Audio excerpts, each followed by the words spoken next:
Hey, Alfonso Gomez here, your realtor. I want to take a moment to talk to you guys about the liquidated damages clause in the purchase contract.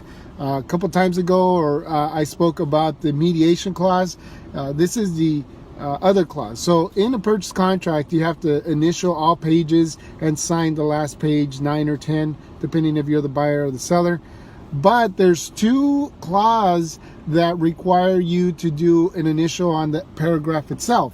One is the liquidated damages and one is the mediation arbitration clause. Now, I want to talk to you today about the liquidated damages and what does that mean. So the liquidated damages clause, if you don't sign that, okay, if you don't sign that as the buyer and then the seller also does not sign that, you have an agreement. You can move forward. It's a valid contract. But if you don't sign that and then the seller doesn't signs it, then you have a disagreement. There's no contract, okay, at least on that clause. So what is the liquidated damages? The liquidated damages clause basically stipulates that if for whatever reason the buyer breaches the contract and they are at fault for the contract not going through, and all contingencies are removed, that is very important, and all contingencies are removed, that are your physical inspection contingencies, the buyers and sellers disclosures, and some reports that need to be disclosed, and your loan needs to be approved, appraisal needs to be done and loan approved. If you remove all your contingencies and the buyer fails to perform and breaches the contract, the seller has the right to keep your earnest money deposit, also known as a deposit, but it's technically called an earnest money deposit when you open escrow, the deposit that you put in for opening escrow.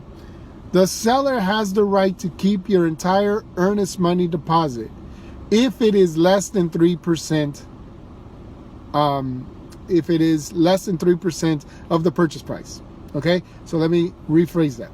So if you get a $500,000 purchase and you do the liquidated damages clause, the seller has the right to, and you put $5,000 as a deposit, the seller has the right, and you removed all contingencies, the seller has the right to keep that $5,000. Okay, they cannot get more than 3% of the purchase price. So whatever 3% is of the purchase price or the earnest money deposit, whichever's less, they get.